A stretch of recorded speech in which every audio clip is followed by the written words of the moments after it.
Well, that's it then. Max Verstappen is now a 4-time world champion. And Charles Leclerc, oh, he is absolutely furious. Because even though Ferrari are a little bit faster than many people expected, they are certainly still going to Ferrari. Old habits die hard and all that. And even though the race itself wasn't something to write home about for Max with a 5th position to his name, the achievement of securing his 4th title with 2 races to spare is a welcome relief for him after the very tricky mid-season slump the team and he endured. Quite honestly, this was a very different celebration for the team and the driver when it came to securing this championship. Instead of basking in euphoria or being in abject confusion about whether or not they'd actually done it, this was very much a sense of relief for both Verstappen and Red Bull. I reckon they were all just going, oh, thank God it's over! Because of all of the stuff that Red Bull have had to go through this year, with the team almost breaking apart and Max having to do his damnedest to try and get everybody back together again by basically, metaphorically, slapping them across the face and telling them to snap out of it, I do get the feeling that Red Bull will just be glad to see the back of this season and then maybe look to 2025, not losing any more senior and key personnel, and instead just trying to make do in this final season of regulations before everything changes again, and who knows what might happen with the team. And had things not gone down the way they did in Brazil, and the championship battle was within maybe 20 or 15 points, Verstappen, I reckon, would have been telling his team that what they were doing was simply not good enough. And let's not forget about that logistical gaffe regarding not just the rear wing, but also the entire rear aero package. I seriously cannot believe that in this day and age that they could get something so fundamental wrong when they know exactly what to expect regarding downforce on this circuit.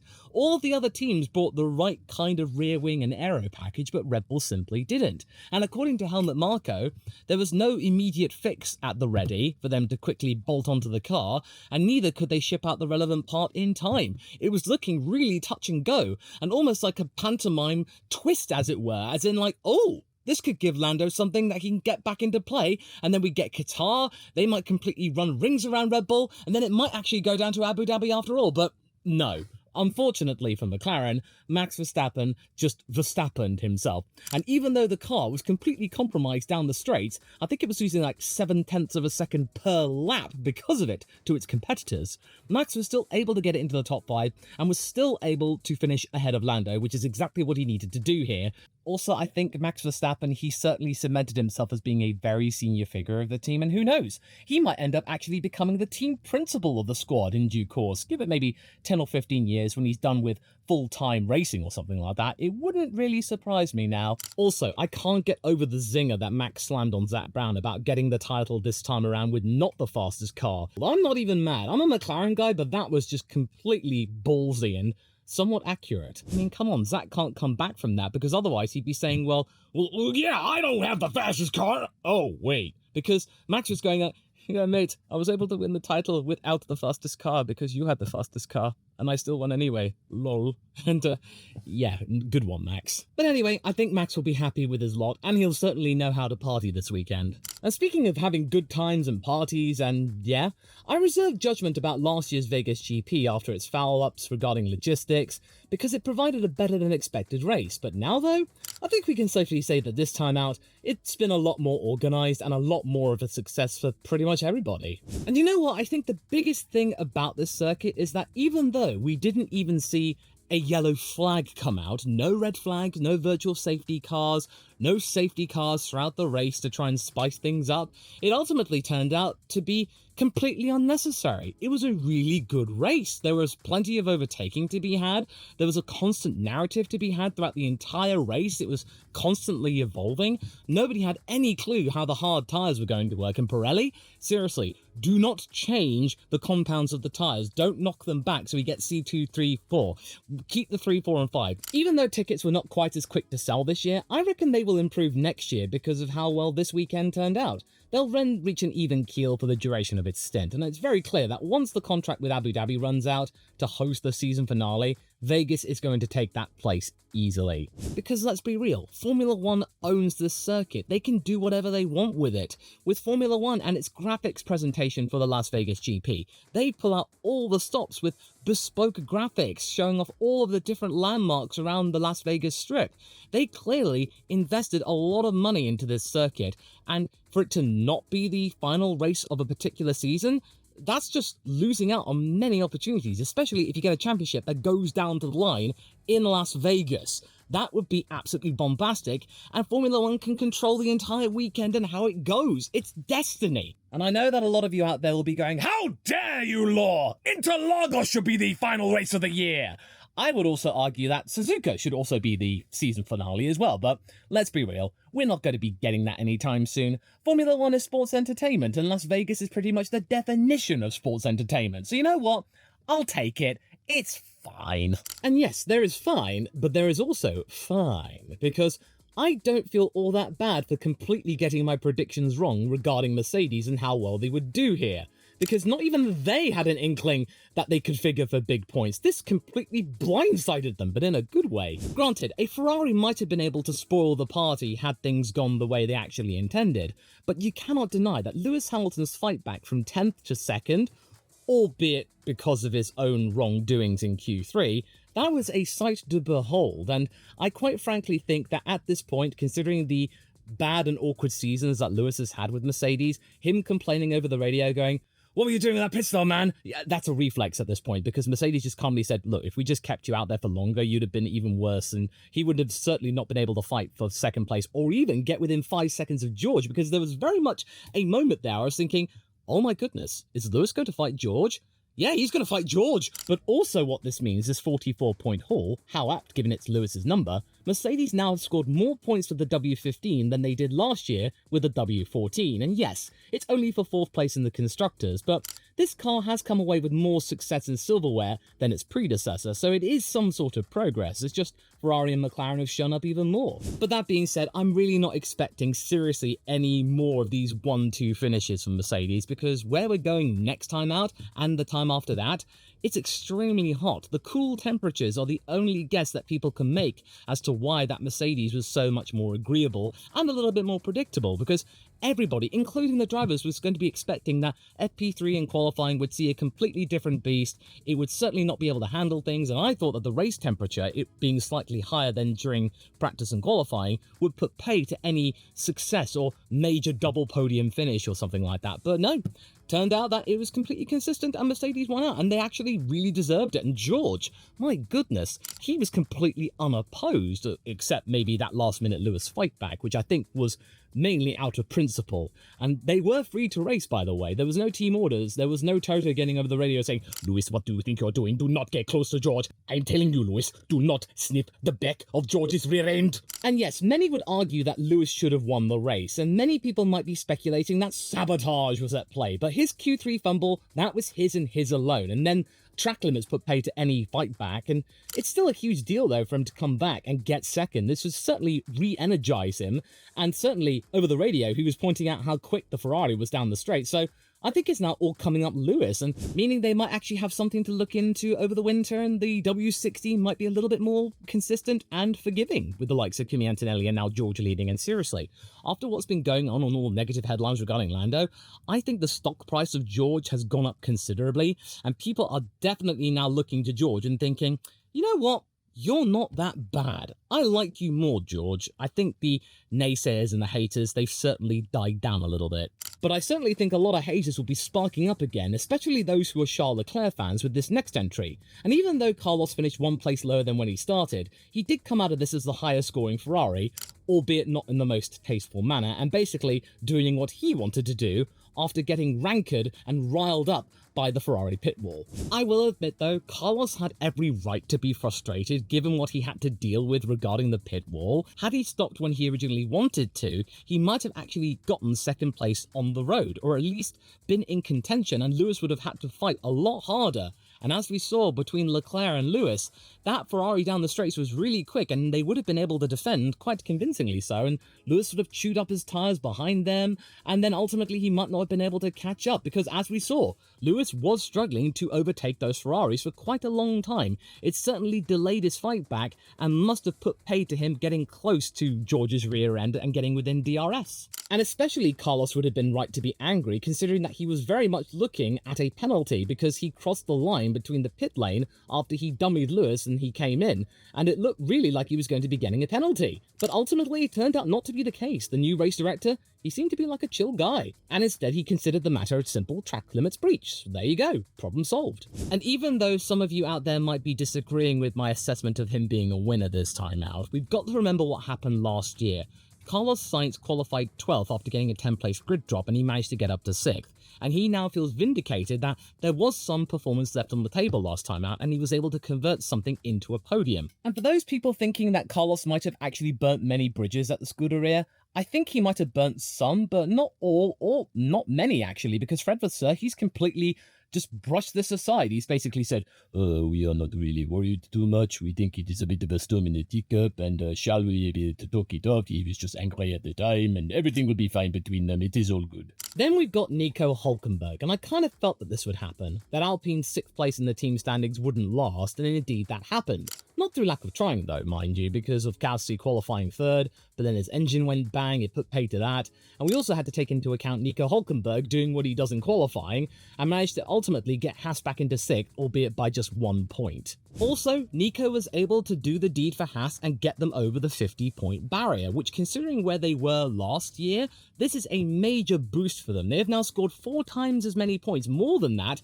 than 2023. So I think they will be very happy with this result, and it's now kept them in the hunt to actually maybe get that 6th place, and this being their best constructors result in many years. And also I think it must have been fun for Nico to be contesting with a McLaren for a little bit, although it ultimately wasn't to be because the race pace wasn't quite enough to keep a McLaren behind them, even though McLaren were certainly racing with one hand tied behind their back. And another midfield performer to keep this championship hunt alive was Yuki Tsunoda. After nearly not even getting into the country earlier this week, Yuki managed to get into the top 10 in qualifying and stay there for the race, very much besting his plucky Kiwi teammate, who was looking to continue his upward momentum, but failed spectacularly. Actually, when you think about it, it's been a very punchy week for Yuki Tsunoda. He got to try out a Honda Indy car, that was pretty nifty. He was also being very assertive in regards to who might be Max Verstappen's future teammate, should they drop Checo for next year or the year after that.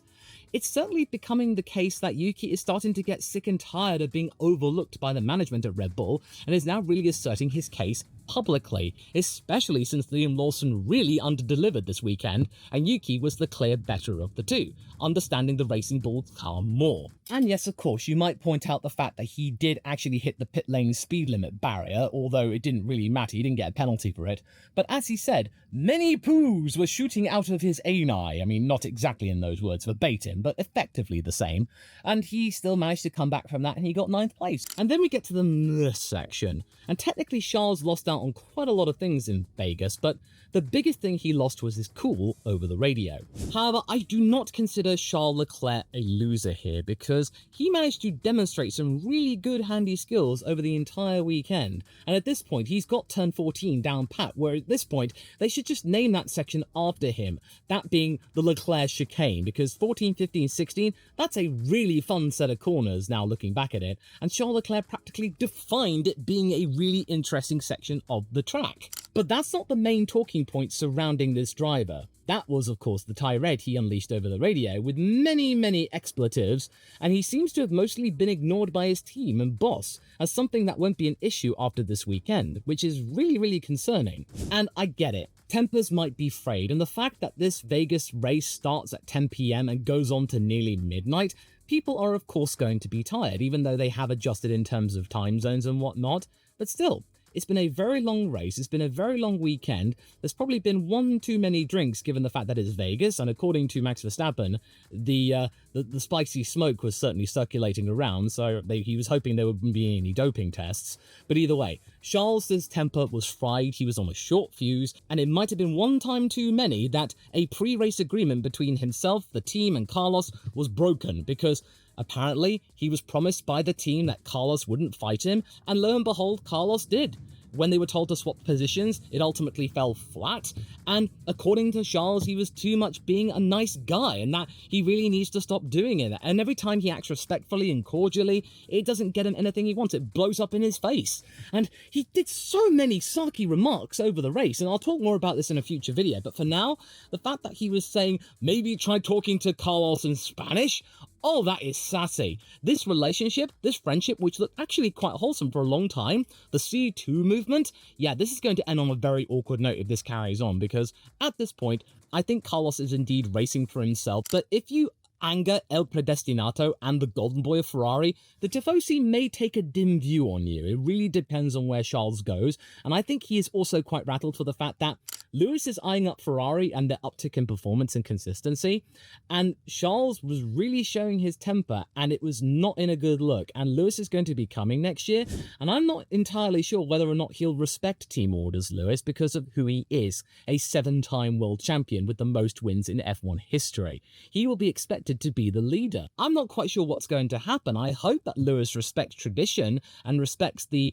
plan of Ferrari, because it's been a boyhood dream of his, but now I'm not entirely certain. I'm really looking to 2025 with much more uncertainty than I did just a few hours ago. But hey, when you look at this year at least, Charles has managed to get a little bit closer to Lando Norris in the championship, so maybe Leclerc might pull a fight back and get second place after all from Lando if Qatar falls flat from McLaren. Then we got Fernando Alonso, and this is a bit tenuous for some, but considering that Aston Martin were predicted to be one of the slowest cars this weekend, Fernando getting to within 6 seconds of 10th place Perez, that is something to be pleased with, and especially since there were no safety cars to help bunch up the field, and Alonso had to start with a soft tyre since that was the only fresh set of rubber that the team had available, and nobody knew what the hards would do, so I don't think they wanted to take the risk. And as we found out from many other drivers who did the hard tyre start, it wasn't really ideal as well, so they kind of got away with it pretty easy. And I think that will be some crumb of comfort for Fernando right now, because I think at this point he's just waiting out the clock for day one of Adrian Newey's tenureship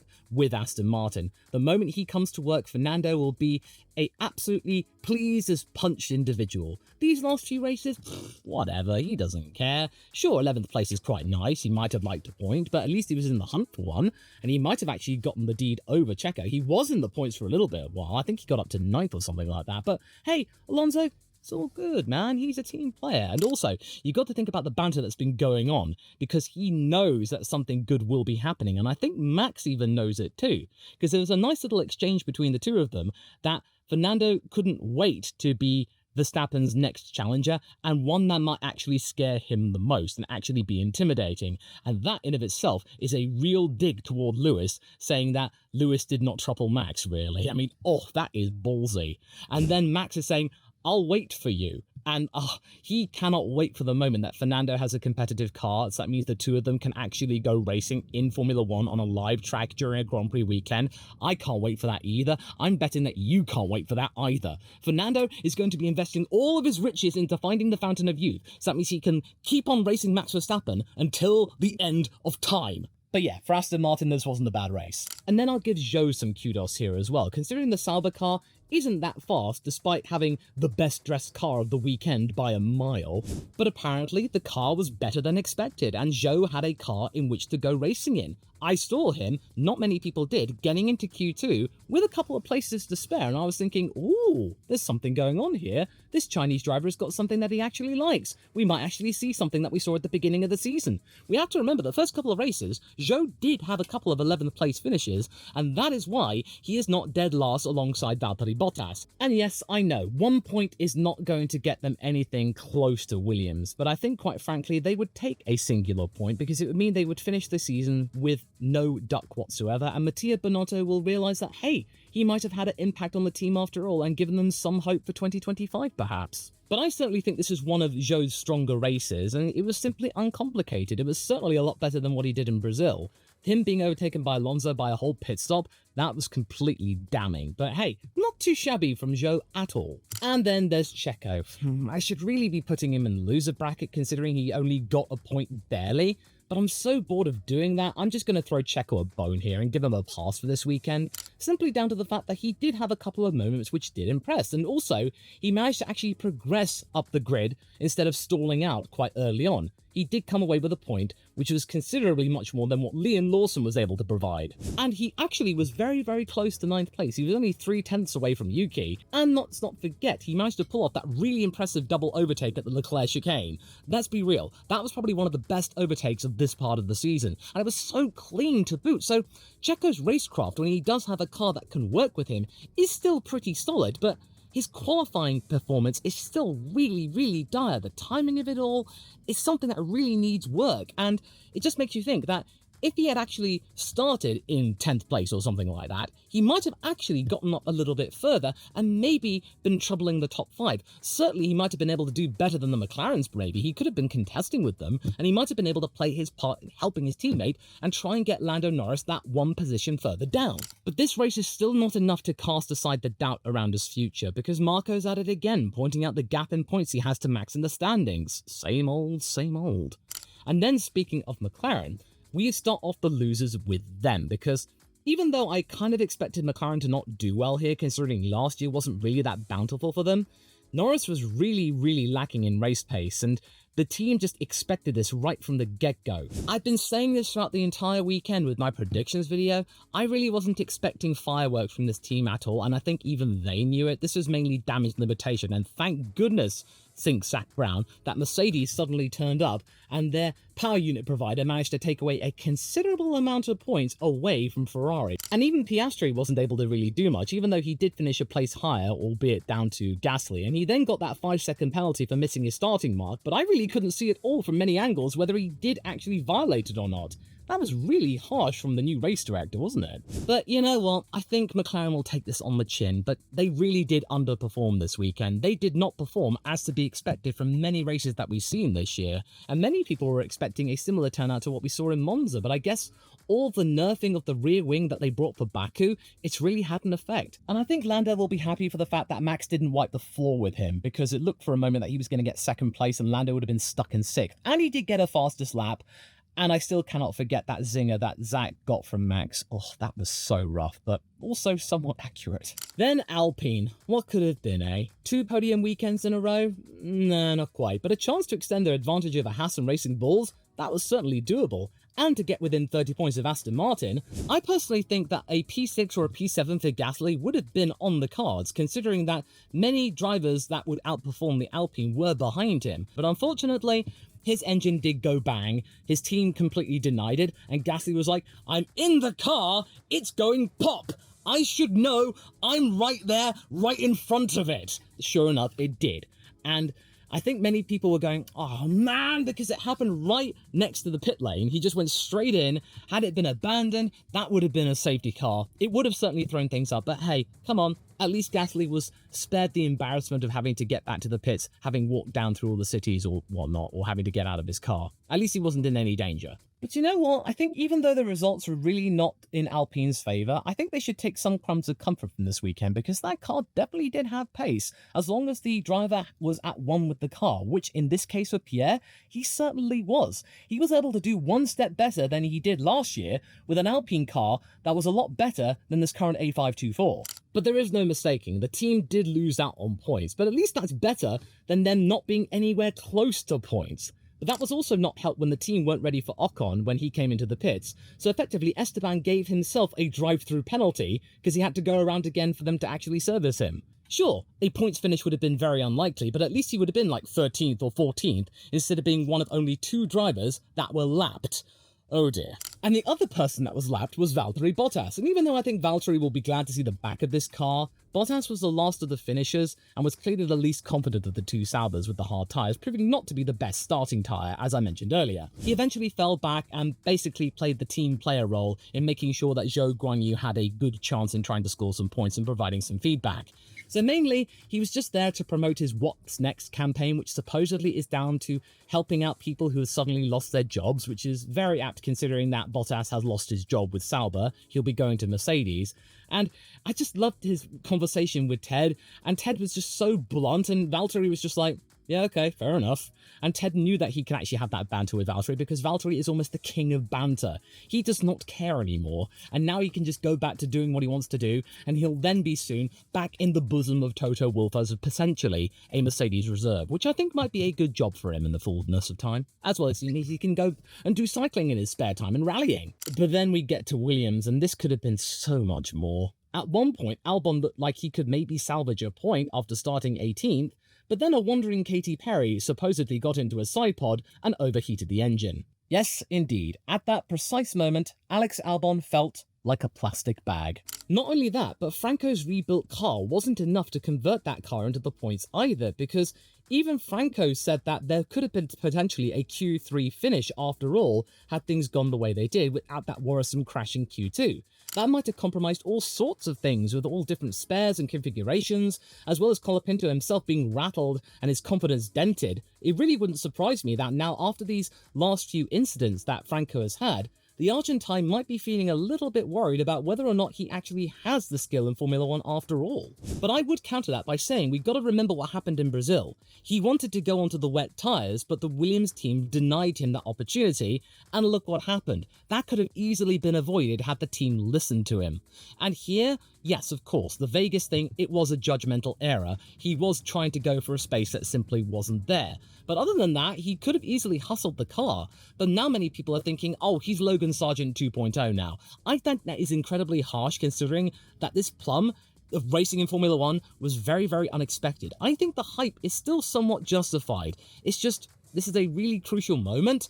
And of course, Franco's confidence is dented. Albon's confidence is dented. Everyone at Williams, their confidence is dented. They want this season to be over, considering that their repair bill budget is now getting above $10 million at this point. This is ludicrous. And let's remember, Albon is just as responsible for that repair bill being as high as it is. Let's not forget that. I'm pretty sure James is hoping that Carlos isn't as accident prone. I'm really thinking he's praying for that. Much how I reckon Lance Stroll is praying for this weekend to be over as well, because it wasn't helped when it turned out that his radio gave out on him after him starting dead last.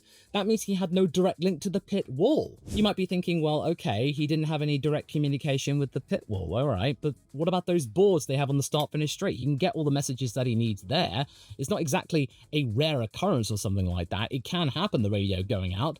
Well, what happened after that was equally bad, also embarrassing, because Lance, I think from what he said, tried to remember what was said in the briefing regarding the strategy. He came in when his tyres simply died and the team weren't ready for him. They lost 10 seconds when they rushed out to service Lance, and then that meant that any chances of him trying to get up from last place were then put paid. And sure, he didn't end up last on the road, but it was certainly not a good look for Aston Martin, and yeah, it kind of was not entirely Lance's fault, but it was a little bit of a farce. Neither was it a good race for the Kiwi driver either. Lawson's memorable return to F1 after Singapore has been really impressive, with a rain-soaked Interlagos in particular seeing a bunch of points come his way.